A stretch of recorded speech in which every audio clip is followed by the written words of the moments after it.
Ce dimanche 6 février est la journée internationale de lutte contre les mutilations génitales féminines. Dans le monde, 200 millions de femmes et de fillettes en sont victimes. Alors, au-delà de la douleur, c'est une amputation de la féminité et de la dignité pour les victimes. À Bordeaux existe une association qui lutte contre les excisions et les violences faites aux femmes. Sa fondatrice est notre invitée ce soir. Avant d'en parler avec elle, je vous propose d'écouter le témoignage d'une de ces jeunes femmes. Elle s'est confiée à Élise Galland et Thierry Gardet. Écoutez. C'est dans les locaux de l'association qui milite contre les mutilations sexuelles qu'Aïssatou Man témoigne. À 34 ans, cette jeune mère de famille revient sur les circonstances de son excision. Dans son pays d'origine, la Guinée, elle allait avoir 6 ans. Ça ne s'est pas fait à l'hôpital. Ça s'est fait avec une vieille de façon traditionnelle. Et à l'époque, la vieille, moi, qui m'a fait l'excision, elle était déjà âgée. Elle commençait à trembler. On m'a écarté les jambes. Elle m'a blessée. Donc, j'ai eu une cicatrice. Voilà. Et après, tout ce que je me rappelle, j'ai eu le sang coulé. Et oui, j'ai pleuré. Il y a quelque chose qui nous manquait. Et qu'on a envie, quand les autres expliquent comment elles vivent leur sexualité, tu te dis, pourquoi pas moi? Pourquoi moi je n'arrive pas? J'ai envie de ressentir ça aussi. Sauf que j'y arrive pas.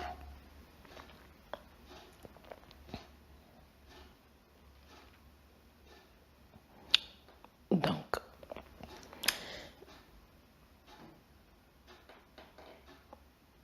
c'est comme si j'ai raté quelque chose. Vous voyez? On m'a arraché un plaisir, un bonheur quelque part, en tant que femme. Les gens qui l'ont fait, ils pensaient faire le bon choix, que c'est bien pour nous, puisque depuis toujours, ça se passe comme ça.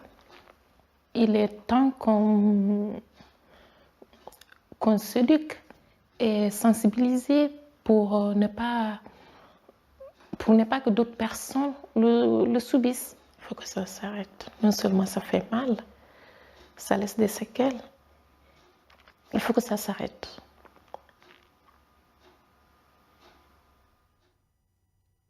Bonsoir Kakpotia, Marie-Claire Montaldo. Vous êtes, je disais, la fondatrice des Orchidées Rouges qui vient en aide aux femmes victimes de mutilations sexuelles et de mariages forcés ou précoces. Le témoignage de Aïssatou Man est bouleversant. Elle le termine en disant « Il faut que ça s'arrête ». Est-ce que c'est un vœu pieux ou est-ce qu'on va y arriver un jour? Bonsoir et merci de me recevoir. Elle a tout à fait raison, il faut que ça s'arrête. Et oui, on va y arriver un jour. Les traditions ont les peaux dures. Nous aussi, nous sommes durs, donc nous ne lâcherons rien.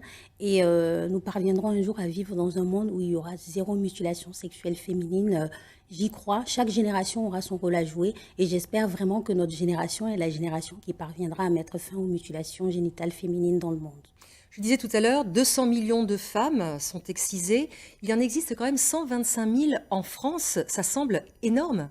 Oui, c'est énorme. Il y a 125 000 femmes qui sont sur le territoire français, qui ont été excisées. Et il faut savoir que parmi les filles de ces femmes, sur 10 qui partent en vacances dans le pays d'origine de leurs parents, 3 risquent de revenir excisées.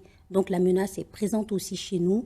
Il est donc important de prendre des mesures au niveau international pour protéger au mieux les petites filles de ces violences. Parce que c'est hors la loi, c'est interdit en France. Oui, bien sûr, c'est hors la loi. Donc c'est lorsque les enfants repartent dans les pays d'origine qu'elles sont mutilées. En général, oui. On se doute que ça se fait aussi en cachette dans les communautés, mais en grande partie, c'est pendant les vacances scolaires que cela se fait. Votre association, les Orchidées Rouges, propose, et elle se démarque en ça d'autres associations, un accompagnement global, je disais, tant psychique que physique. Qu'est-ce que c'est exactement? Qu'est-ce que vous proposez? L'accompagnement que l'on propose a pour but en fait de sortir les femmes du carcan des violences dans lequel elles sont depuis leur plus tendre enfance, parce qu'il faut savoir qu'en moyenne une femme mutilée subit 4 types de violences. Donc il n'y a pas que les mutilations sexuelles, c'est parfois cumulé avec le mariage précoce ou forcé. Il y a des violences conjugales, des viols, de l'inceste et d'autres violences qui se cumulent tout au long de la vie des femmes. Donc notre accompagnement a pour but de permettre aux femmes de se reconstruire psychologiquement, de se réapproprier leur corps et leur sexualité et développer leur pouvoir d'agir en renforçant l'estime et la confiance en elles-mêmes et en s'insérant socialement et professionnellement. Voilà. On sait qu'il peut y avoir une reconstruction physique après excision. Seulement 5% parmi les 260 femmes que vous suivez, 5% seulement ont décidé de faire cette reconstruction. Ça semble très faible comme chiffre.